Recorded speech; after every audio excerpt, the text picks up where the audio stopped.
नमस्कार बच्चों। आज हम आपको चेहरा नहीं सवाल दिखाएंगे, क्योंकि भाग में जाना सवाल देखते अरे भाई ऐसा मत करना, पढ़ाएंगे भी लेकिन पहले मैं सवाल इसलिए आपको दिखा रहा हूँ क्योंकि जो बच्चे भी ये समझ रहे हैं कि सर हम ये टॉपिक प्रूफ कर चुके हैं, अच्छा हो जाएगा, वो बैठ के अपना प्रूफ तो कर ही लिए होंगे, इस सवाल को बनाइए और हमारे साथ प्रैक्टिस भी कीजिए, क्योंकि आपको आज के टॉपिक में उससे बहुत कुछ डिफरेंट भी मिलेगा। ठीक है ना? तो चलिए इस सवाल को जरा सा प्रैक्टिस कीजिए। सवाल क्या कह रहा है एक बार पहले लिख लीजिए, फिर हम लोग इसको आखिरी में डिस्कस करेंगे। सवाल के जब क्लासेस खत्म होगी उस समय इसको डिस्कस करेंगे। सवाल कहता है, अगर नहीं भी दिख रहा है बोलता हूँ, आप लिख लीजिए। A glass rod has ends, एक ग्लास रॉड है उसके इंक्स है। The refractive index of the glass is mu, glass का रिफ्रैक्टिव इंडेक्स कितना है? Mu. The object O, object कितना है? O, is at distance 2r। ठीक है ना? जो ए पॉइंट से जो ऑब्जेक्ट की दूरी है वो कितनी है? 2r है। आप बहुत पिक्चर में बहुत साइलेंटली देख सकते हैं इसको। From the surface of the larger radius of curvature. ठीक है ना? कहां से हुआ? लार्जर का जो रेडियस ऑफ कर्वेचर है वहां से कितना है बाबू इसका? अब कह रहा है कि द डिस्टेंस बिटवीन, ठीक है ना, ध्यान से देखिए, the distance between apexes of end, जो इंड है, एपेक्स मतलब होता है कि जो कॉर्नर बना हुआ है, ठीक है ना, जो कटिंग है, उस दोनों कटिंग के बीच का इंड कितना है? 3r। Find the distance of image, वो दूरी पता कीजिए फॉर्म ऑफ द पॉइंट। ठीक है ना? जो पॉइंट से दूरी क्या हो रहा है? वो इमेज बन रहा है जिस पॉइंट पर, कहां से? ऑब्जेक्ट से। From the right hand vertices, तो राइट हैंड का वर्टिसेज है। What is the condition to be satisfied if the image to be real, और वो कंडीशन ही बताना है जिससे ये इमेज क्या है? रियल है। ठीक है?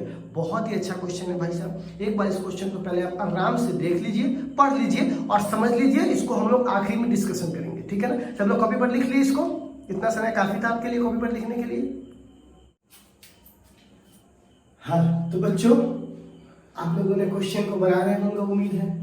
आज हम लोग कुछ नया लेकर नहीं आए हैं, बस वही वाली चीजें फिर से जानना है, तरीका थोड़ा सा ट्विस्ट हो जाएगा, है ना बच्चों? तो क्या है, जितने लोग भी आपको लगता है कि हम ऐसे प्रूफ कर लेंगे, खुद से बना लेंगे, मैंने आपको सवाल दिया है ना, उस सवाल को बनाइए। देखते हैं कितने लोग अंत तक जवाब देंगे रियल में भाई। जो लोग भी अंत में इसका जवाब दिए ना, कल उसको हम क्लैपिंग के साथ बोलेंगे हाँ आप में दम है वाकई में। ठीक है?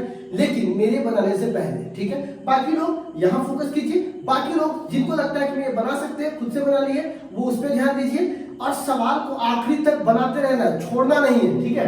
अभी आते हैं टॉपिक पे। जो लोग भी नए जुड़े हैं, पहले जाकर के इसी पे आपको 2-3 लेक्चर मिलेंगे, पहले जाकर के लेंस वाले लेक्चर को कंप्लीट कीजिए। ठीक है? आज हमारा तीसरा लेक्चर है, तो आज भैया हम लोग क्या चुनने वाले हैं आप लोग बताइए जरा कमेंट में बताइए कि आज हम लोगों का क्या लेक्चर होना चाहिए। माफी से पूछते हैं क्या होना चाहिए, बताइए। रिफ्लेक्टिंग सरफेस के द्वारा हमको रिफ्रैक्शन की में रिलेशन निकालना है।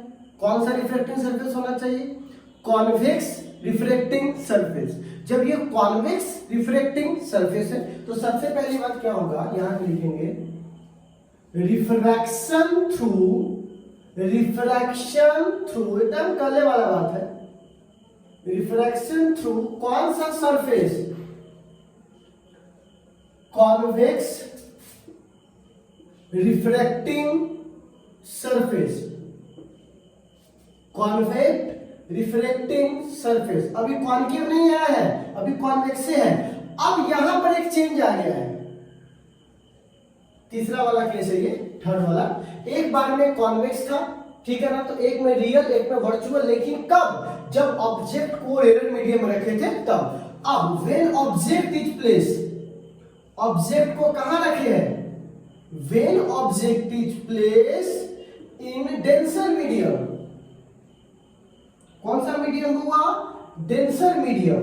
अच्छा, और डेंसर मीडियम के भी दो संभावनाएं हैं, एक बार रियल इमेज बनेगा, एक बार वर्चुअल बनेगा। तो बताइए तो हमें यहां क्या चुनना चाहिए? And image form. Image form पहले रियल वाला पढ़ लेते हैं, फिर कल हम लोग क्या पढ़ेंगे वो वर्चुअल वाला। ठीक है ना? तो आज हम लोग कौन सा पढ़ेंगे? रियल वाला। ठीक है ना? इमेज फॉर्म रियल, वही, कुछ एक्स्ट्रा नहीं करना है, सारा कुछ करना है किसके अकॉर्डिंग? जो क्वेश्चन बोल रहा है उसके अकॉर्डिंग। क्वेश्चन क्या बोल रहा है? रिफ्रैक्शन होना चाहिए, बिल्कुल करवाएंगे रिफ्रैक्शन। किससे होना चाहिए? Convex reflecting surface. तो लीजिए हमने एक कॉन्वेक्स रिफ्लेक्टिंग सरफेस बना दिया। ये लीजिए आपके सामने एक कॉन्वेक्स रिफ्लेक्टिंग सरफेस हमको मिल गया। तो कॉन्वेक्स रिफ्लेक्टिंग सरफेस है, तो इसमें शीशा पूरा भरा हुआ है, मान लेते हैं शीशे मान के पढ़ा लेते हैं, पूरा शीशा भरा हुआ है, तो इसको बोलते हैं डेंसर मीडियम, और डेंसर मीडियम का मान होता है μ2, और बाहर इसके हवा है या एयर है तो उसको बोलते हैं रेयर मीडियम। ठीक है, रेयर मीडियम स्पेशल केस मान के पढ़ रहे हैं, कुछ भी हो सकता है। ठीक है, लेकिन ये डेंसर होगा, ये रेयर होगा। अब कह रहा है कि आपका जो ऑब्जेक्ट है पहले रेयर में रखते थे, लेकिन अब कहां रखना है, डेंसर में। तो चलिए हमको ऑब्जेक्ट को डेंसर में रखना है। ठीक है, इसको पोल मान लेंगे और इसको, हाँ अब सवाल है कि हमको जो इमेज है वो कैसा बनाना है, रियल बनाना है। तो हम आपसे यहाँ पर एक छोटा सा सवाल पूछेंगे, देखते हैं कितने बच्चों का कॉन्सेप्ट अभी तक बिल्डअप हुआ है। जब किसी ऑब्जेक्ट को अगर हम इस डेंसर मीडियम रखते हैं तो ऑब्जेक्ट को पोल के पास रखना चाहिए या ऑब्जेक्ट को पोल से दूर रखना चाहिए, बताइए। ये पोल है तो ऑब्जेक्ट को यहां रखेंगे या फिर यहां रखने की कोशिश करेंगे, बताइए। इमेज कैसा बन रहा है, रियल, तो आपको बताना है कि ऑब्जेक्ट को पोल के पास रखना है कि पोल से दूर रखना है। कमेंट में बताइए, मैं देख रहा हूं। चलिए चैट सेक्शन में बताइए। अच्छा, माइंड बिल्डअप कर रहे हैं।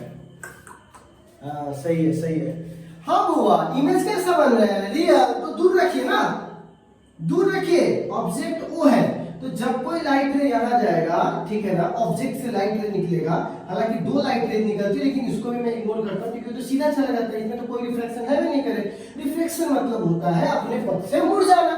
तो जब ये लाइट रे जा रहा था तो इसको जाना चाहिए था सीधा, पर ये सीधा नहीं जा पाएगा। ऐसा क्यों नहीं हो पाया, क्योंकि मीडियम चेंज हो रहा है। मीडियम क्या हो रहा है, चेंज, और जब मीडियम चेंज होता है तो लाइट रे में क्या होता है, रिफ्लेक्शन। रिफ्लेक्शन का मतलब होता है अपने मुख्य पथ से मुड़ जाना। अब मुख्य पथ से किधर मुड़ेगा, तो पहले नॉर्मल खींचोगे तब ना, पहले नॉर्मल खींचोगे तब ना। तो यहाँ पर क्या है, सी है, ठीक है ना, यहाँ पर क्या है, सी है, तो यहाँ से हमने एक नॉर्मल खींच दिया है। ठीक है, ये हमारा नॉर्मल है, ठीक है ना। चलिए, तो जब ये मैंने नॉर्मल खींचा बच्चों, तो एक बात बताइए, जब कोई लाइट रे डेंसर से रेयर में जाता है तो नॉर्मल के तरफ मुड़ता है या नॉर्मल से दूर, मतलब ये लाइट रे इधर जाएगा या इधर जाएगा, बताइए तो जरा सा। जब कोई लाइट रे डेंसर से रेयर में जाता है तो नॉर्मल के तरफ मुड़ता है या नॉर्मल से दूर मुड़ता है, बिल्कुल। अच्छा अच्छा, बहुत अच्छा, नॉर्मल से दूर मुड़ गया, ठीक है ना। अब नॉर्मल से दूर मुड़कर क्या हम बनाइए अपना इमेज यहाँ पे, तो नॉर्मल से दूर क्या होगा, जाना चाहिए था सीधा, पर मुड़ कैसे हो गया, तो यहाँ पर इमेज बना दिया, जहां मिला वही क्या बना दिया, इमेज। अब एक बात बताइए, ये तो हाइपोथेटिकल रास्ता था कि ना होता तब ऐसे जाता, लेकिन है ना, ऐसे गया नहीं ना, ठीक है ना, ठीक है। अच्छा, अब एक बात बताइए, ये आपका नॉर्मल है, यहाँ तक कोई डाउट है पिक्चर में, नहीं। एक ऑब्जेक्ट है, लाइट गया, अपने नॉर्मल से दूर मुड़ गया, क्योंकि डेंसर से कहा जा रहा है, रेयर में। एक बात बताइए, नॉर्मल से बनाए गए कोण को आई बोलते हैं, इंसिडेंट एंगल, तो रिफ्रैक्शन और नॉर्मल के बीच के एंगल को रिफ्रैक्टिव एंगल आर बोलते हैं, ठीक है। एक हमको बात बताइए, ये μ2 है, ये μ1 है, इतना तक में कोई डाउट है किसी को, नहीं है। अब हम आपसे पूछेंगे, बताइए बाबू अगला स्टेप क्या होना चाहिए। अब सारा स्टेप आप लोग बताओ, मुझे कुछ नहीं करना, मुझे बस ये बताना था। नेक्स्ट स्टेप जल्दी, वेरी गुड। अब आप लोग एकदम खटाखट बोलते रहना, फ्रॉम स्नेल्स लॉ, घोंगा वाला नियम से, ठीक है ना। तो स्नेल्स लॉ क्या कहता है बुआ, जल्दी बोलिए, साइन आई, बिल्कुल साइन आई, यहाँ पर आई है, साइन आर, बिल्कुल यहाँ पे आर है, बराबर जिसमें जा रहा है, तो किसमें जा रहा है, μ1 में। कहां से जा रहा है, μ2 से।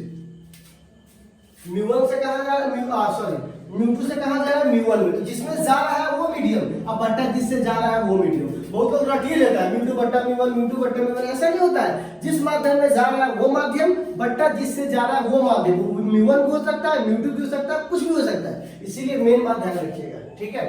अब अगला स्टेप बोलिए, जल्दी बोलिए सभी लोग, सभी लोग स्टेप बोलिए, अगला क्या है, सभी लोग, ये नहीं कि वो बोलिए तो हम शांत रहेंगे, बोलिए। हम देखते हैं सबको, सब पे मेरा नजर है, मैं देखता हूँ कि कौन सा स्टूडेंट कितना एक्टिव है, कितना चीजों को समझ रहा है, उसी से मैं पकड़ लेता हूँ, ठीक है। हाँ, तो भैया क्या बोलेंगे, very good. If angle is very small, if angle is very small, जब एंगल बहुत क्या हो, छोटा हो, तब यहाँ पर साइन थीटा अप्रोक्सीमेट इक्वल हो जाता है किसके बाबू, थीटा के, और सब कुछ यहाँ स्मॉल ही तो है, तो यहाँ पर रिप्लेस कर देंगे आई बट्टा R is equal to mu one बट्टा म्यू टू। सिंपल, कितना सिंपल है ना। तो अब यहाँ पे क्रॉस मल्टीप्लीकेशन करेंगे, तो आई इंटू म्यू टू बराबर म्यू वन गुने आर, ठीक है। ये हमारे पास फर्स्ट समीकरण हुआ, है ना, पहला समीकरण।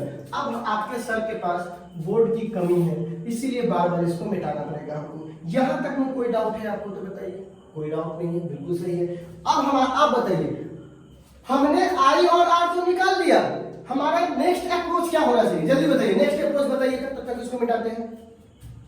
आप स्क्रीनशॉट भी ले सकते हो बाबू, कोई दिक्कत नहीं। अब तो थोड़ा सा मिट गया है, पहले लिख लीजिएगा, ठीक है ना, वीडियो रहेगा, फिर से एक बार स्क्रीनशॉट ले लीजिएगा, ठीक है। तो बताइए आपका, है ना, यहाँ पे हमने अभी क्या निकाला है, आई इंटू म्यू टू बराबर आर इंटू म्यू वन, अभी निकाला है। आप बताइए हमारा नेक्स्ट स्टेप क्या होना चाहिए। बिल्कुल हमारा नेक्स्ट स्टेप होना चाहिए कि ये आई और आर को बेस वाले एंगल में शिफ्ट कर दें, क्योंकि हमको मान बेस का निकालना है, ठीक है। तो हम बेस वाले एंगल में शिफ्ट करेंगे। तो एक बात बताइए, ऑब्जेक्ट वाले को अल्फा, इमेज वाले को बीटा और इसको गामा, फर्क नहीं पड़ता अल्फा बीटा गामा में आपने किसको पहले चुना किसको बाद में, वो सब सेट हो जाता है, ठीक है बच्चों। आप बताइए तो बाबू, हम आई और आर में हमको अल्फा बीटा गामा में बनाना है, ठीक है ना। इस पॉइंट को हम ए मान लेते हैं, ठीक है। अब हम जानना चाहते हैं कि हम कैसे आई और आर को अल्फा बीटा गामा में बना देंगे। हाँ, एक्सटीरियर एंगल की मदद से। अब एक्सटीरियर एंगल क्या होता है तो बता चुके हैं, किसी भी ट्रायंगल का बाह्य कोण, तो किसी भी ट्रायंगल का बाह्य कोण अपने सामने वाले दोनों के अंतःकोण के योग के बराबर होता है। तो हमको आई निकालना है। तो एक बात बताइए, आई किसी का बाह्य कोण है? बिल्कुल नहीं है। लेकिन आई और अल्फा किसका बाह्य कोण है? इसका। लेकिन ये दोनों, ये ट्रायंगल बन रहा है, इस ट्रायंगल का ये क्या है? बाह्य कोण है। तो आपसे बोलेंगे now gamma is exterior angle in triangle, कौन सा ट्रायंगल है? ओ सी ए। तो बताइए, तो गामा बराबर क्या हो जाएगा? गामा बराबर हो जाएगा आई प्लस अल्फा।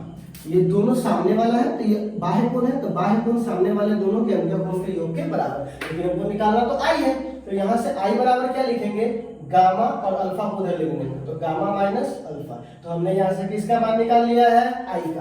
अब आर बताइए, तो आर किसी का एक्सटीरियर है कि इंटीरियर? ये ओपन वाले में है, तो भैया पहली बात है क्या होगा? एक्सटीरियर। तो बताइए तो कौन सा ट्रायंगल का एक्सटीरियर एंगल है?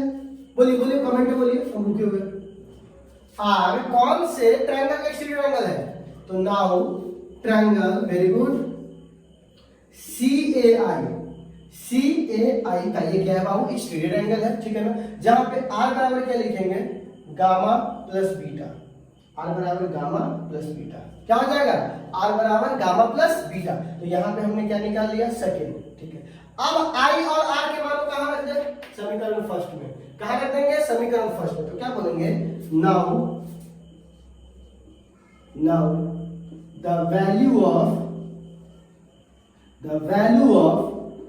I and R put in equation first, ठीक है बच्चों। तो यहां देखिएगा, I, तो I की जगह यहां पे क्या लिख देंगे बउआ? बताइए जल्दी से। Gamma minus R. यहां पर क्या लिख देंगे? म्यू टू बराबर R का मान क्या हो जाएगा? Gamma plus beta. यहां पर क्या लिख देंगे? म्यू वन, ठीक है। अब इसको तोड़ दीजिए ब्रैकेट को, तो क्या हो जाएगा? Gamma into mu two minus r into mu two बराबर gamma into mu one plus beta into mu one, ठीक है ना। गामा वाले की तरफ और बीटा वाले की तरफ। एक बात बताइए, y इंटू म्यू टू, ये वाला इधर आएगा तो माइनस हो जाएगा, और ये उधर जाएगा तो प्लस बन जाएगा, ठीक है। तो यहां पर क्या लिख देंगे? यहाँ पे अल्फा है, हाँ अल्फा का अल्फा लिखा है, ठीक है। याद देखिए, गणना में जाइए कि आर लिखा हुआ है। यहाँ से क्या लिखेंगे? Beta into mu one plus alpha into mu to, ठीक है ना। ये हमारा दिया हुआ है इक्वेशन।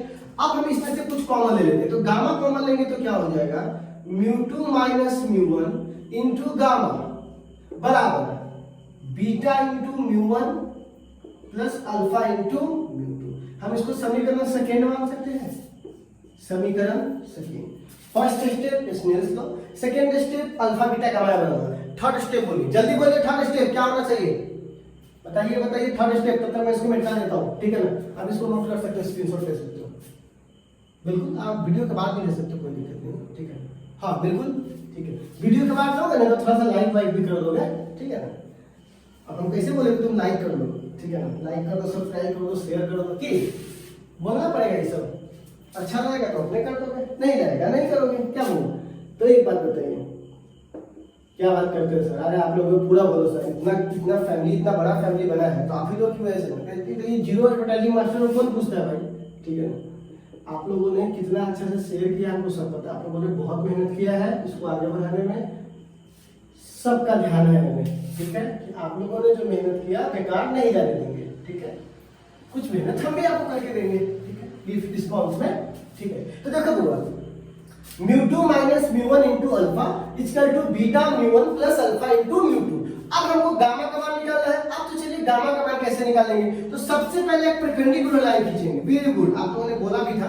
तो परपेंडिकुलर लाइन क्यों खींचेंगे बताइए, बताइए। तो हम बताइए परपेंडिकुलर लाइन क्यों खींचना चाहते हैं, तब तक मैं यहाँ पे लिखता हूँ। नाउ परपेंडिकुलर लाइन, बताइए क्यों खींचना चाहिए perpendicular line. Perpendicular line AM draw on principal axis, principal axis. बताइए क्यों खींचना चाहिए, इसलिए खींचना चाहिए क्योंकि सबका ये, वेरी गुड, क्योंकि सब एंगल का एक ट्रायंगल का जो साइड है वो कॉमन हो जाए, ठीक है ना। तो कॉमन होगा तो क्या फायदा होगा, सब कट जाएगा, खाली बेस बच जाएगा, ठीक है ना। तो आप देखिए, क्योंकि हम लोगों को क्या पसंद है होगा, तो यहाँ पर एक्सिस, ठीक है। तो अब देखिएगा एक्सिस, तो अब यहाँ पे बात करेंगे नाउ कौन सा थीटा लगाना चाहिए हमें, tan थीटा। tan थीटा है, क्यों लगाना चाहिए, ये बात आप सबसे बेटर कोई नहीं बता सकता है, क्यों लगाना चाहिए। P बट्टा B, P कॉमन है, कट जाएगा, खाली बेस में हमारा आंसर आ जाएगा। हमारा आंसर भी तो बेस से है ना, सबको पता चल गया होगा। अब स्टेप यही तो बोलते हैं, करत करत अभ्यास का जन्मति हो सुजान रस्सी यहाँ पे जाते सिर पे पलट निशान, ठीक है। तो अब देखिएगा यहाँ पे नाउ, तो यहाँ पे बोलेंगे if angle is very small, angle is very small, then tan theta is replace to theta. tan theta को थीटा में, थीटा को tan थीटा में आप रिप्लेस कर सकते हो, ठीक है। तो हमको मान निकालना है अल्फा का, ठीक है। तो बताइए अल्फा के लिए हम कौन सा ट्रायंगल लेंगे, जल्दी बोलिए। अल्फा के लिए बोलिए बोलिए बोलिए, ओ ए एम, किसके लिए, अल्फा के लिए। ट्रायंगल ओ ए एम किसके लिए बाबू, अल्फा के लिए।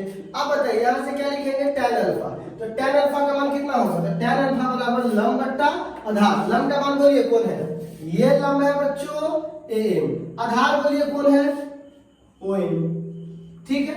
अब आपको पता है ना कि जो परपेंडिकुलर है तो M बहुत बहुत करीब है किसके, P के। M इज वेरी क्लोज, बहुत क्लोज है किसके, P के, क्योंकि ये सब छोटा फिनोमिना हम बड़ा करके दिखा रहे हैं, जूम करके, ठीक है। तो आप देखिएगा, तो M को P में रिप्लेस कर दे, तो यहाँ पर AM की जगह P, OM की जगह P, कोई दिक्कत नहीं है। चलिए अब हम बात करेंगे बीटा का।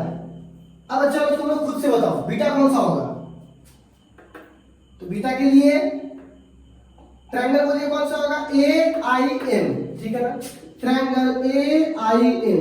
तो बताइए बीटा को tan बीटा लिख सकते हैं, तो tan बीटा का फॉर्मूला क्या होगा बच्चों, AM बट्टा IM, AM बट्टा IM। तो रिप्लेस कर दो, क्योंकि हमको पता है कि B M बहुत बहुत क्लोज है P के, तो रिप्लेस कर दिए, तो AP बट्टा IP, ठीक है। अब आखिरी है गामा के लिए, हम नहीं बताएंगे चाहिए गामा के बारे में, आप लोग खुद बता दीजिए, बताइए तो कौन सा होगा गामा के लिए, बिल्कुल ACM, ACM, ठीक है। तो गामा बराबर क्या हो जाएगा, tan गामा, क्या बच्चे फंसे हुए सवाल में, ठीक है ना, tan गामा। तो tan गामा का मान कितना होगा बुआ, बहुत ही सिंपल, AM बट्टा CM, AM बट्टा CM। तो यहां से कन्वर्ट कर देंगे ना, M बहुत बहुत क्लोज है P के, तो AP बट्टा CP, ठीक है। अब एक काम करते हैं, इस तीनों के मान को समीकरण फर्स्ट सेकेंड में रख दे, तो क्या बोलेंगे यहां पर the value of alpha beta and gamma put in equation second. बोलिए रख दे क्या, बोलिए ना, हाँ बोल, हाँ जल्दी बोल। इसको मिटा दे, बाप रे टाइम नहीं दिया स्क्रीनशॉट का, ये बहुत तो किसी टाइम तू ले लोगे, ठीक है स्क्रीनशॉट। हाँ तो ये हो गया बच्चे लोग, ठीक है। अब देखिए बच्चों, ठीक है, तो अब देखिएगा μ2 माइनस μ1, और हमने जो गामा का मान निकाला था वो शायद आपने ध्यान से देखा होगा, AP बट्टा CP निकाला था गामा का मान, ठीक है, बराबर बीटा। तो बताइए तो बीटा का मान क्या निकाला था, AP बट्टा PI इंटू μ1 प्लस अल्फा का मान क्या निकाला था, AP बट्टा OP इंटू μ2। कोई दिक्कत नहीं है, नहीं। AP से AP कट जाएगा कॉमन लेकर, क्योंकि इधर 2 है इधर 1 है, तो यहाँ पर क्या हो जाएगा μ2 माइनस μ1 बट्टा CP बराबर μ1 बट्टा PI, क्योंकि AP को हमने काट दिया, प्लस μ2 बट्टा OP। अब सवाल है साइन कन्वेंशन का, देखते हैं कितने लोग साइन कन्वेंशन का अच्छे से इस्तेमाल करते हैं, ठीक है। साइन कन्वेंशन, ठीक है, लाइट इधर से आ रहा है, इधर से इनकमिंग लाइट। हमको ये बात बताइए, CP पोल से लेकर के सारा दूरी कहां से मापा है, पोल से लेकर के सेंटर ऑफ कर्वेचर तक की दूरी को R बोलते हैं। तो R पॉजिटिव होगा कि निगेटिव होगा, बताइए R पॉजिटिव कि निगेटिव, बताइए जल्दी बताइए। बिल्कुल R जो होगा वो निगेटिव होगा, क्यों, लाइट आ रहा है उस दीवार से इस दीवार की तरफ, इस तरफ, और तुमको बढ़ना है उल्टा, क्योंकि पोल से तुमको उल्टा बढ़ना है। तो जब तुम उल्टा बढ़ोगे इधर, यहाँ पर क्या लेना पड़ेगा, -R, ठीक है। अच्छा अब बताइए PI, P से लेकर के I तक की दूरी, तो आपको पता है ना, पोल से लेकर के इमेज तक की दूरी को V बोलते हैं, प्लस V की माइनस V, प्लस V, क्यों, क्योंकि तुम भी आ रहे हो इधर, अब पोल से I की तरफ भी बढ़ने के लिए वो किधर बढ़ना पड़ेगा, इधर, तो ये तो प्लस हो जाएगा ना, क्योंकि तुम जिस तरफ लाइट है उसी तरफ जा रहे हो। अच्छा अब बताइए PO, P से O तक की दूरी को ऑब्जेक्ट बोलते हैं, मतलब U प्लस की माइनस, वेरी गुड, क्या होगा, माइनस, क्यों, क्योंकि तुम फिर उल्टा बढ़ रहे हो, ठीक है। तो चलिए अब इसी मान को यहां रख देते हैं, तो यहां पे लिख देंगे होगा μ2 माइनस μ1 बट्टा -R बराबर μ1 बट्टा PI का मान प्लस V, और यहाँ पर क्या हो जाएगा होगा, यहाँ पर क्या हो जाएगा बच्चा, ठीक है, हाँ यहाँ पर क्या हो जाएगा μ2, तो μ2 और OP का मान क्या होगा -U, ठीक है ना, कहीं पे गड़बड़ हुआ है क्या, ठीक है, -U, ठीक है। तो यहां से देखिए तो क्या हो जाएगा μ2 माइनस μ1 बट्टा R, ठीक है, माइनस बराबर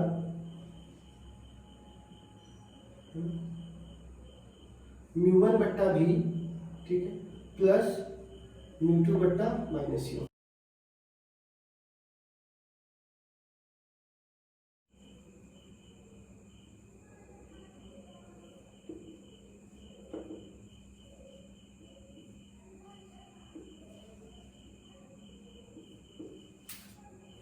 हम जान रहे थे कि आपको वहां पे नहीं दिख रहा होगा, इसलिए मैंने पूरा बोर्ड मिटा करके आपको यहाँ लिख दिया, ठीक है ना, इस पूरे को। तो देखिए μ2 माइनस μ1 बट्टा -R बराबर μ1 बट्टा V माइनस μ2 बट्टा U। अब देखिए इसमें हमको क्या करना है, अगर हम इसको माइनस कॉमन लेंगे यहाँ से, तो ये हो जाएगा जो प्लस वाला है वो माइनस है, जो माइनस वाला है वो प्लस, क्योंकि हमने माइनस कॉमन ले लिया, ठीक है।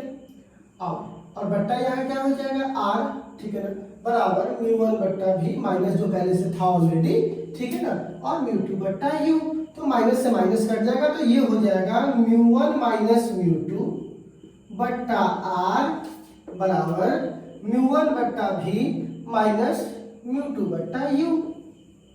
आप कहिएगा सर आप जो कल फॉर्मूला पर आए थे वो था μ2 माइनस μ1 बट्टा आर बराबर म्यू टू बट्टा भी माइनस म्यू वन बट्टा यू। ये तो कल वाला फॉर्मूला था, तो क्या ये फॉर्मूला इस फॉर्मूला से अलग कैसे हो गया? मतलब ये दोनों अलग अलग फॉर्मूला है? गलत, नजर का फेल है, ये दोनों फॉर्मूला बराबर है। कैसे बात कर रहे हैं सर, फॉर्मूला तो अलग है। नहीं बाबू, बराबर है। आप ध्यान से बात को नहीं समझे हैं, यही समझा के तो मैं आईआईटी का सवाल देना चाह रहा था आपको कि आप हाई लेवल तक जाइए। सवाल क्या है, देखो बच्चों, जिस माध्यम में प्रतिबिंब बन रहा है वो माध्यम उसका रिफ्रैक्टिव इंडेक्स बट्टा उसकी प्रतिबिंब की दूरी, मतलब इमेज की दूरी। जिस माध्यम में ऑब्जेक्ट रखा है वो माध्यम बट्टा ऑब्जेक्ट की दूरी। जिस माध्यम में इमेज रखा है वो माध्यम, जिस माध्यम में ऑब्जेक्ट रखा है वो माध्यम क्या हो जाएगा, माइनस हो जाएगा बट्टा आर। यही बात है, म्यू टू म्यू नहीं जानते हैं हम। जिस माध्यम में ऑब्जेक्ट रखा, जिस माध्यम में इमेज है बना उस माध्यम का रिफ्रैक्टिव इंडेक्स बट्टा इमेज का डिस्टेंस। जिस माध्यम में ऑब्जेक्ट रखा है उस माध्यम का रिफ्रैक्टिव इंडेक्स बट्टा ऑब्जेक्ट की दूरी माइनस इमेज का रिफ्रैक्टिव इंडेक्स माइनस ऑब्जेक्ट का रिफ्रैक्टिव इंडेक्स बट्टा आर। यही बात है। इसमें क्या है, जो प्रतिबिंब बन रहा है वो म्यू वन में बन रहा है, इसीलिए उस माध्यम का रिफ्रैक्टिव इंडेक्स बट्टा भी माइनस जिस माध्यम में ऑब्जेक्ट है उस माध्यम का रिफ्रैक्टिव इंडेक्स बट्टा यू। इमेज वाला माध्यम माइनस ऑब्जेक्ट वाला माध्यम। बताइए दोनों सेम है कि अलग अलग है? दोनों सेम है, खाली नजर से देखने में लग रहा है। अगर आपने इस बात को समझ लिया कि सर ये हम म्यू वन म्यू टू नहीं जानते हैं, माध्यम बट्टा ऑब्जेक्ट, जिस माध्यम में ऑब्जेक्ट है बट्टा उसकी दूरी, जिस माध्यम में इमेज है बट्टा उसकी दूरी, इमेज का माध्यम में से घटा देंगे ऑब्जेक्ट का माध्यम, निकल गया मेरा बात। इसी सवाल का इस्तेमाल करके देखिए, इसी कॉन्सेप्ट का इस्तेमाल करके देखिए हम कैसे ये सवाल बनाते हैं। जरा सब ध्यान से सवाल को देखिए।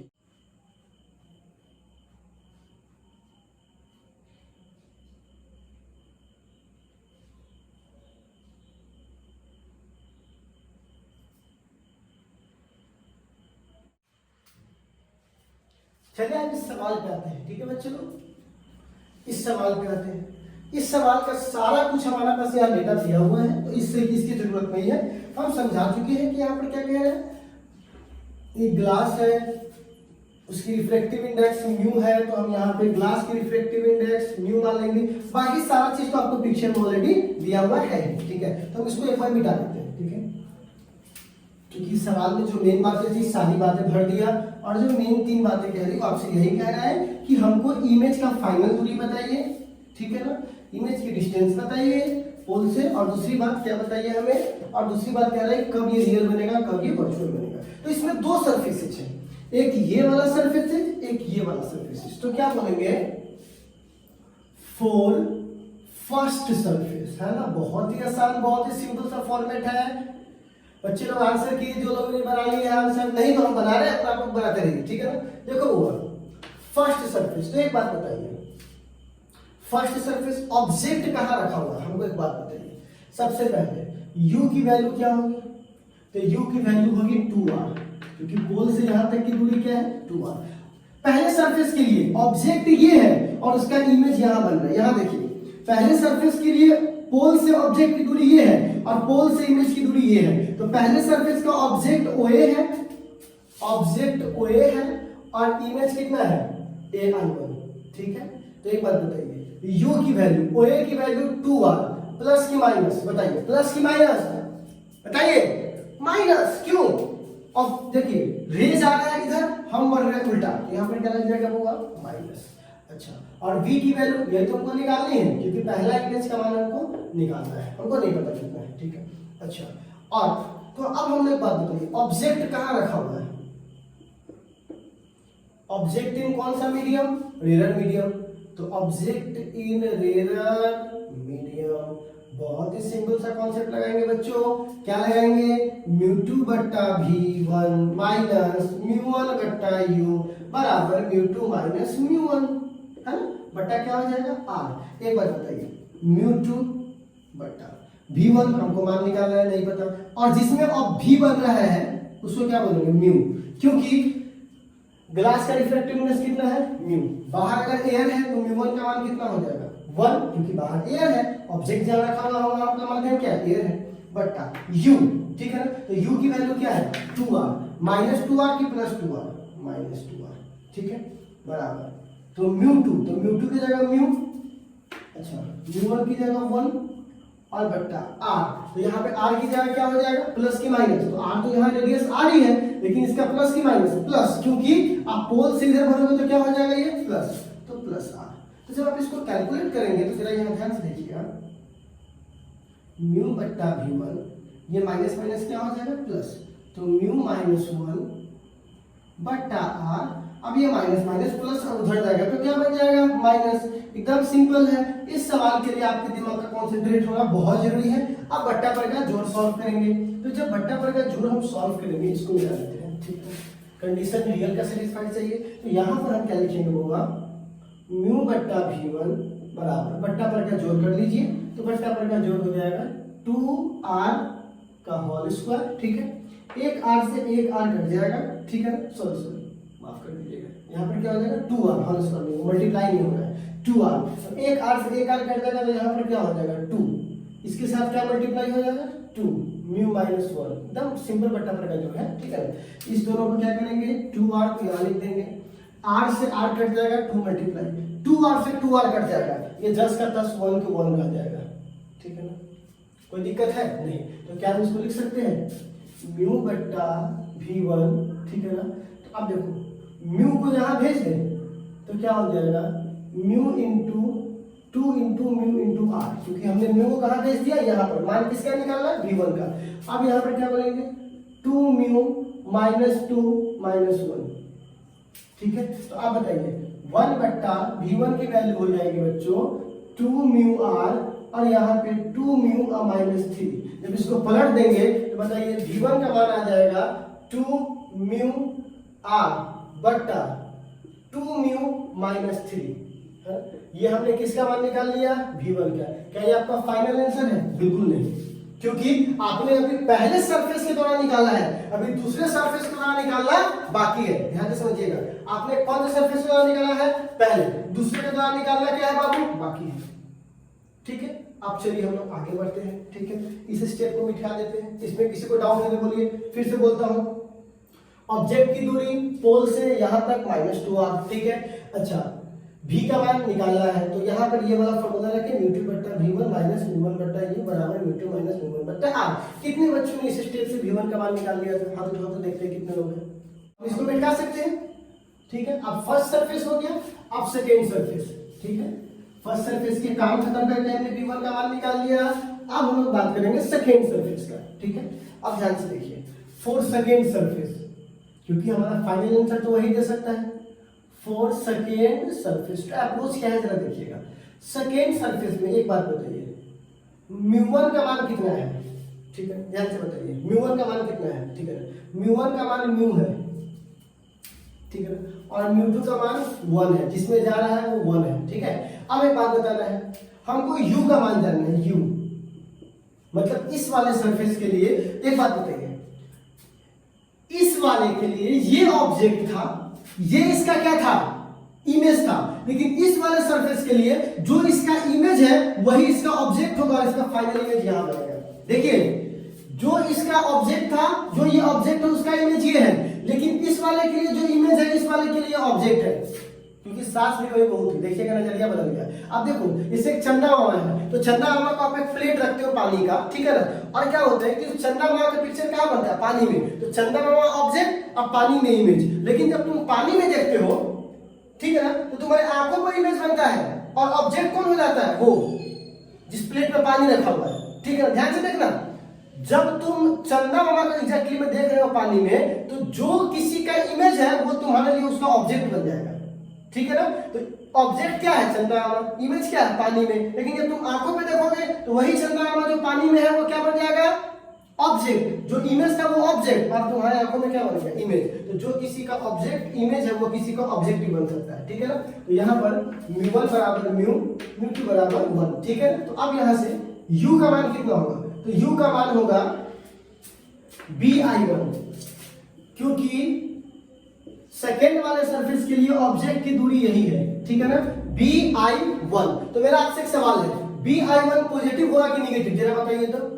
bi1 पॉजिटिव होगा कि नेगेटिव, एकदम सिंपली आपको बता रहा है bi1 पॉजिटिव कि नेगेटिव। नेगेटिव क्यों नेगेटिव होगा, क्योंकि आपको इस वाले के लिए, इस वाले सतह के लिए उल्टा आना पड़ेगा, और लाइन जा रहा है इधर की ओर, तुम आ रहे हो b से उल्टा, तो तुम b से उल्टा आओगे तो क्या लग जाएगा माइनस, ठीक है ना, क्योंकि इंसिडेंट का उल्टा होगा तो क्या लग जाएगा, माइनस। अच्छा, और इसकी इमेज क्या होगी, तो इमेज की दूरी होगी bi2, इमेज की दूरी क्या होगी bi2, और आपको यही तो मान निकालना है, ठीक है। अच्छा, तो आप एक बात बताइए, पहले इसका मान निकाल देते हैं, जरा एक बात बताइए इसका मान कैसे निकालेंगे। bi, हम एक काम कर सकते हैं, अगर इस पूरा में से इतना को घटा देंगे तो इतना नहीं निकल जाएगा। ध्यान से देखिए, तो पूरा कितना है 3r, इस पॉइंट से इस पॉइंट तक की दूरी कितनी है 3r, तो यहां पर पूरा दूरी क्या है 3r माइनस bi के लिए कितना घटाना पड़ेगा, तो ai1 घटाना पड़ेगा, ठीक है। अगर आप इसको और अच्छे से लिखना चाहते हैं तो लिखिए a से लेकर के b तक के दूरी में से a से लेकर i1 तक का दूरी घटा देंगे तो b और i1 का मान नहीं मिल जाएगा, और जो b i1 को निकालना है माइनस इसलिए लगा है क्योंकि उल्टा है। अब एक बात बताइए, क्या यहाँ पे लिख सकते हैं a b की दूरी 3r, ठीक है, और यहां से यहां तक की दूरी क्या निकाले हैं, अभी आपके सामने निकाले हैं, तो माइनस 2 म्यू r बट्टा 3 म्यू, सॉरी 2 म्यू, अगर कहीं पे इधर तो होगा तो बताते रहना, ठीक है ना, सर गलती से भटक जाते हैं, ठीक है, भावना में बहकर, ठीक है। तो ये हमारा क्या हो गया, आंसर हो गया। अभी आंसर माफ कीजिएगा, आंसर तो u का मान अभी सॉल्व करना है इसको, ठीक है ना। तो जब आप u का मान सॉल्व करेंगे, ठीक है, तो इसकी वैल्यू क्या आएगी जरा देखिएगा, 2 म्यू माइनस 3 बट्टा पर का जो, तो ये वाला टर्म तो इसमें नहीं है, तो क्या करेंगे यहाँ पर 3r, ठीक है ना, एक बार इसको मल्टीप्लाई कर देंगे 2 म्यू माइनस 3, और जब ये यहाँ पर है तो इसको लिख देंगे 2 म्यू r, ठीक है। थोड़ा सा इसको फर्दर और सॉल्व कर लीजिए, ठीक है ना, हम जानते हैं बच्चा वाला सवाल तो देने से है नहीं, न्यूटन फिजिक्स का बात है, इज्जत का बात है, ठीक है ना, तुम खुश रहो या नाराज रहो, सवाल तो वही देंगे जो आपको सिखा के जाएगा, हंसा के नहीं, ठीक है। तो यहाँ पे क्या होगा, मल्टीप्लाई करेंगे इससे तो कितना हो जाएगा 3 दूनी 6 म्यू r, ठीक है, इसको इससे मल्टीप्लाई करेंगे तो 3 तिहाई 9r, ठीक है ना, अब 3 तिहाई 9 और ये कितना हो जाएगा 2 म्यू r, ठीक है। इसको थोड़ा और सॉल्व कीजिए, तो यहाँ से u बराबर आ जाएगा बच्चों, बट्टा पर का जोड़ कीजिएगा, वो तो हो चुका है ऑलरेडी, तो 2 म्यू माइनस 3 ये आपका है, और 6 म्यू r में से अगर 2 म्यू r घटा देंगे तो कितना बच जाएगा 4 म्यू r, और माइनस कितना बच जाएगा 9r। तो ये हमने किसका मान निकाल लिया, u का, किसका मान निकाल लिया u का, किसका इस्तेमाल करके v1 का इस्तेमाल करके। अब v1 को मिटा दे, कोई काम का नहीं आगे, निकम्मा हो गया, ठीक है।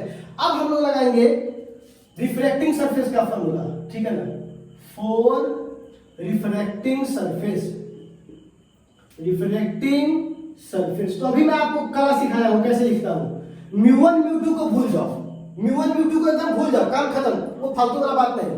आईआईटी का सवाल होता है रटना, और आईआईटी बना के मतलब कि लेवल का सवाल में अंतर होता है।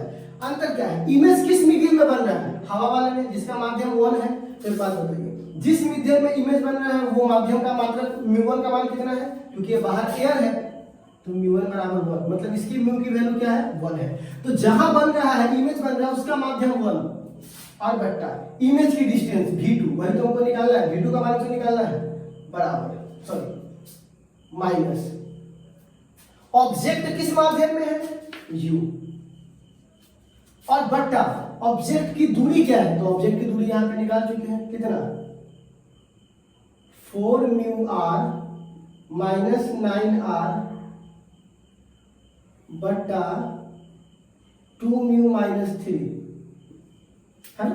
अच्छा, बराबर इसको मिटा दीजिए आप, इसका काम खत्म होने जा रहा है, ठीक है ना, बराबर। अब याद है म्यू2 माइनस म्यू1, मतलब जिसमें ऑब्जेक्ट है वो माध्यम, जिसमें इमेज है वो माध्यम, जिसमें ऑब्जेक्ट है वो, याद है अभी बताया था मैंने आपको, म्यू2 म्यू1 नहीं रखना है, जिस माध्यम में इमेज हो वो माध्यम बट्टा भी उसकी दूरी, जिस माध्यम में ऑब्जेक्ट हो वो माध्यम, ऑब्जेक्ट की दूरी, बराबर जिस माध्यम में ये हो वो, और बट्टा इमेज वाला माध्यम माइनस ऑब्जेक्ट वाला माध्यम, और बट्टा इसकी जो रेडियस ऑफ कर्वेचर है वो कितना है, r नहीं है बल्कि r बट्टा 2 है, r बट्टा 2 है, ठीक है ना, कोई दिक्कत नहीं होना चाहिए। अब इसको मिटा दीजिए, अब इसका काम खत्म हो गया, ठीक है। अब इसको सॉल्व कीजिए, तो 1 बट्टा v2 बराबर, इसको ऊपर भेजिएगा तो क्या हो जाएगा 2 1 माइनस म्यू बट्टा r, ठीक है। अब इसको उधर भेज दें तो प्लस हो जाएगा, ठीक है ना। तो यहाँ पर क्या हो जाएगा, म्यू बट्टा 4 म्यू आर माइनस 9 आर बट्टा 2 म्यू माइनस 3। सर जी इतना भारी सवाल बनाएंगे? अरे बच्चों यही तो आपका कैरियर डिसाइड करेगा। बच्चा लोग कॉन्सेंट्रेट, अच्छा वाला सवाल।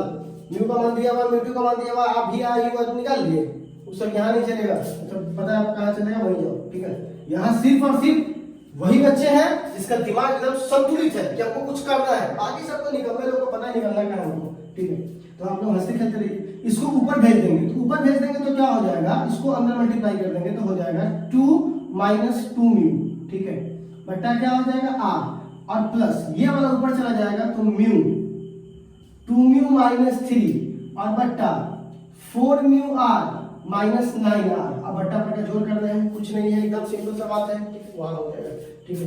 तो यहाँ पे 1 बट्टा v2 बराबर बट्टा पर का जोड़ करेंगे, ठीक है ना। यहाँ से भी r कॉमन ले सकते हैं, तो पहले एक स्टेप और कर लेते हैं, 2 म्यू बट्टा r प्लस अंदर मल्टीप्लाई कर देंगे तो कितना हो जाएगा, 2 म्यू का स्क्वायर माइनस 3 म्यू और बट्टा r कॉमन ले लेंगे इस दोनों में से, ठीक है ना। तो ये हो जाएगा 4 म्यू माइनस 9, ठीक है। अब इसको बट्टा पर का जोड़ करते हैं, ठीक है। इसके लिए हमको इधर जगह चाहिए, ठीक है ना, वहां कोना है दिखता नहीं है, ठीक है। हो सवाल हो तो ऐसा भैया, सवाल हो तो ऐसा जो दिमाग का एकदम नस हिला दे, ठीक है। तो अब देखिए बोला, उसको जब मैं सॉल्व करूंगा तो 1 बट्टा v2 बराबर, अब मैं बट्टा पर का जोड़ कर रहा हूं, ठीक है ना, पता भी नहीं सही जा रहा है कि नहीं। तो r यहाँ पे ये हो जाएगा कॉमन, और यहाँ पर क्या हो जाएगा 4 म्यू माइनस 9, यही ना होगा बट्टा पर का जोड़, करके देख लीजिए। r कॉमन है तो हट जाएगा, एक हो जाएगा, और यहाँ पर क्या हो जाएगा 4 म्यू माइनस 9। अब देखिए 2 माइनस 2 म्यू, ये तो पहले से था, तो r वाले से ये वाला r कट जाएगा, तो अंदर क्या मल्टीप्लाई हो जाएगा 4 म्यू माइनस 9, ठीक है। अच्छा प्लस r इंटू म्यू ये सब से तो ये सब खत्म हो जाएगा, तो जो रहेगा वही बच जाएगा, तो 2 म्यू स्क्वायर माइनस 3 म्यू, ठीक है। तो अब देखिए 1 बट्टा v2 का मान कितना आ गया, ठीक है। यहाँ पे मल्टीप्लाई करेंगे तो यहाँ पे क्या हो जाएगा 8 म्यू माइनस 9 दूनी 18, ये कितना हो जाएगा माइनस कितना हो जाएगा, ये 4 दूनी 8 म्यू का स्क्वायर, और ये कितना हो जाएगा माइनस माइनस प्लस 9 दूनी 18 म्यू। और इसको अगर तोड़िएगा तो क्या हो जाएगा बच्चों, इसको तोड़िएगा तो plus 2 mu square minus 3 mu और r इंटू 4 म्यू माइनस 9, ठीक है। कुछ घटाने उठाने वाला है तो घटा उठा लीजिए, 1 बट्टा v2, ठीक है।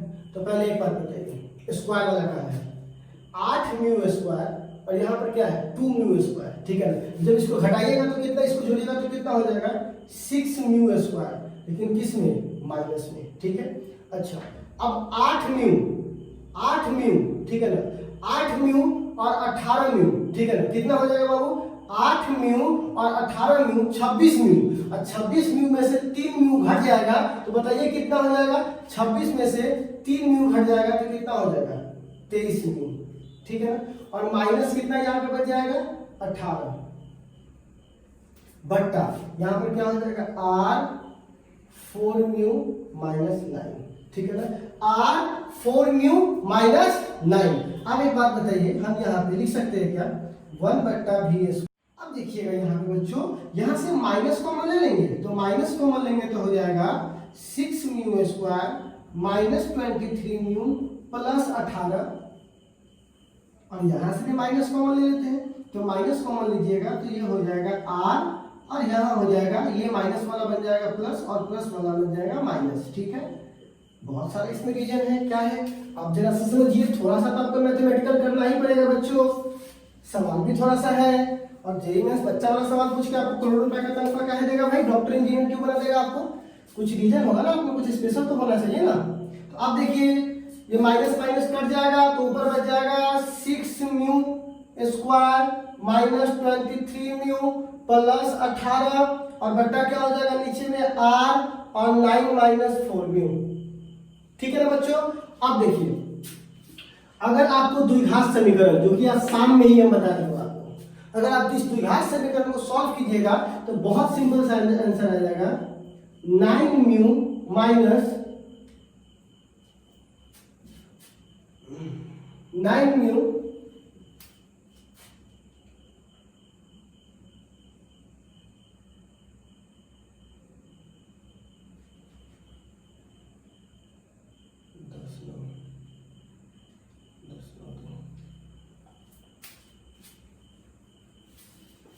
इसको सॉल्व कीजिएगा तो शाम में ही आपको बताया है कि ये हो जाएगा। इसको सॉल्व कीजिएगा द्विघात समीकरण बोले से ना पढ़िए, बहुत ही सिंपल सा फॉर्म है। तो 10 म्यू माइनस 9 और म्यू माइनस 2 करके देख लीजिए।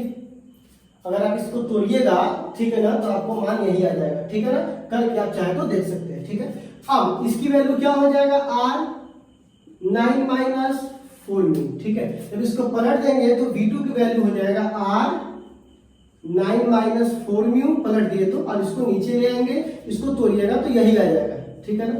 द्विघात समीकरण आज ही शाम को बताया है बच्चों, आप क्लास नहीं कीजिएगा तो क्या बोले, खुद पछताइएगा। तो ये हमारा v2 का मान निकला, ठीक है। अब सवाल है कि सर ये क्वेश्चन पूछ रहा था कि रियल इमेज होने का कंडीशन क्या है, किसका हुआ, रियल इमेज होने का। बड़ी भैया बड़ी सवाल है ये, कितना लोगों ने इसको बना लिया था, ये v2 निकाल लिया था। सर ये इतना बड़ा प्रोसेस है, कुछ नहीं भाई, मैथमेटिकल है, प्रोसेस तो बहुत ही सिंपल था, ठीक है ना। पहले सरफेस से दूसरे सरफेस से। एक बात बताइए, रियल इमेज, ठीक है, तो एक बात बताइए, रियल होने के लिए v का पॉजिटिव होना बड़ा जरूरी है, और v पॉजिटिव तभी हो पाएगा, देख लीजिए, अगर यहाँ पर म्यू का मान 2 से बड़ा हो गया, देखिए इस वाले कंडीशन को जरा देखिएगा, अगर म्यू का मान 2 से बड़ा हो गया तो ये निगेटिव आ जाएगा, क्योंकि म्यू का मान सॉरी यहाँ म्यू का मान क्या होना चाहिए, 2 से हमेशा कम होना चाहिए, ठीक है ना, सॉरी 2 से हमेशा क्या होना चाहिए, बड़ा, क्योंकि अगर यहाँ पे देख लीजिए वो रियल हो गया, क्या कंडीशन है, ये प्लस है, तो अगर म्यू का मान, ठीक है ना, अगर यहाँ पर 2 से क्या हुआ, बराबर हुआ, तो ये 0 हो जाएगा, पूरा का पूरा टर्म में 0 हो जाएगा, ठीक है ना। तो म्यू का मान हमेशा 2 से क्या होना चाहिए, बड़ा, क्योंकि 2 से छोटा हुआ तो 2 से छोटा हो जाएगा तो ये माइनस हो जाएगा, और जहां ये माइनस हुआ पूरा का पूरा टर्म में क्या हो जाएगा, माइनस, क्योंकि देखिए 10 गुने 20 ये प्लस, 2 दूनी यहाँ पे 4 दूनी 8, तो 8 फिर भी यहाँ पे प्लस ही रहेगा, और ये वाला इसको माइनस कर देगा, तो ये पूरा का पूरा टर्म माइनस हो जाएगा। इसीलिए अगर आपको रियल इमेज बनाना है तो म्यू को 2 से बड़ा लेना पड़ेगा, और अगर इमेजिनरी बनाना है तो 2 से छोटा ले लीजिए, ठीक है। अच्छा एक और कंडीशन है, देखो इस ये वाला म्यू तो आगे है, तो ये तुम जितना रखोगे हमेशा पॉजिटिव ही आएगा। देखो ये वाला म्यू थोड़ा फैक्टर कर रहा था, क्योंकि यहाँ से 2 ही घट रहा था, और इस वाले म्यू में तुम जितना चाहो उतना लगा सकते हो। अब सवाल है, अब देखो ये वाला जो म्यू है, ठीक है ना, ये जो 4 है, ठीक है ना, अगर तुम यहाँ म्यू का मान, ठीक है ना, कितना तक रख सकते हो, अगर तुम कभी भी म्यू का मान रखना तो 9 से ज्यादा नहीं होना चाहिए, और 9 के बराबर भी नहीं होना चाहिए, क्योंकि अगर 9 के बराबर हो गया ये वाला टर्म तो ये पूरा 0 हो जाएगा, बातें खत्म हो जाएगा। और अगर ये 4 से मतलब 9 से बड़ा हो गया तो ये टर्म नेगेटिव हो जाएगा, क्योंकि बड़ा में से छोटा घटेगा तो नेगेटिव, फिर आपका इमेजिनरी हो जाएगा। तो ये जब भी रखना होगा तब भी आप इस टर्म का मान, मतलब कि इस म्यू का मान जब भी रखेंगे वो 4/9 से छोटा रखेंगे। 4/9 से क्या रखेंगे, छोटा, क्योंकि 4/9 से छोटा रखिएगा बच्चों, तो यहाँ पे अगर मान लीजिए 4/9 है तो 4/9 सॉरी 9/4 से छोटा, ठीक है ना, क्योंकि अगर तुम 9/4 के बीच में लोगे, ठीक है ना, तो क्या हो जाएगा, 4 से 4 कट जाएगा, 9 से 9 घट जाएगा, फिर ये 0। तो हमेशा क्या करना पड़ेगा तुमको, इसका मान रियल होने का कंडीशन ये है कि इसका मान 2 से बड़ा होना चाहिए, और इसका मान 9/4 से छोटा होना चाहिए, क्योंकि ये कंडीशन आपको पॉजिटिव मान ला के देगा, और ये कंडीशन भी आपको पॉजिटिव मान ला के देगा। और जब ये पॉजिटिव हो गया तो ये आपका कौन सा इमेज बन गया, रियल इमेज। और अगर इमेजिनरी पूछेगा तब जस्ट केस को उल्टा कर दीजिए, ठीक है। तो ये आपका रियल आंसर था। आई होप कि आपको मजा आया होगा आज, ठीक है ना। सवाल ऐसा जो दिमाग का नस हिला दे, खुश करने वाला सवाल नहीं, सवाल ऐसा, ये भले आप नहीं बनाए होंगे लेकिन इसको घर पे जाके अब आप अटेम्प्ट कीजिएगा, तब लगा कि हाँ ऐसे ऐसे स्टेप करना है, पहले सरफेस के द्वारा, दूसरे सरफेस के द्वारा, फिर बाकी बातें आगे चलेगी, ठीक है ना। रियल के लिए क्या है, कभी भी ये पूरा इक्वेशन निगेटिव नहीं होना चाहिए, तो ये तभी हो सकता है जब म्यू का मान 2 से बड़ा हो और यहाँ पर म्यू का मान 9/4 से क्या हो, छोटा हो, ठीक है ना। ये कॉमन सेंस लाके सोचना था। तो चलिए आज के लिए बस इतना है, फिर मिलिए कल, बाय बाय।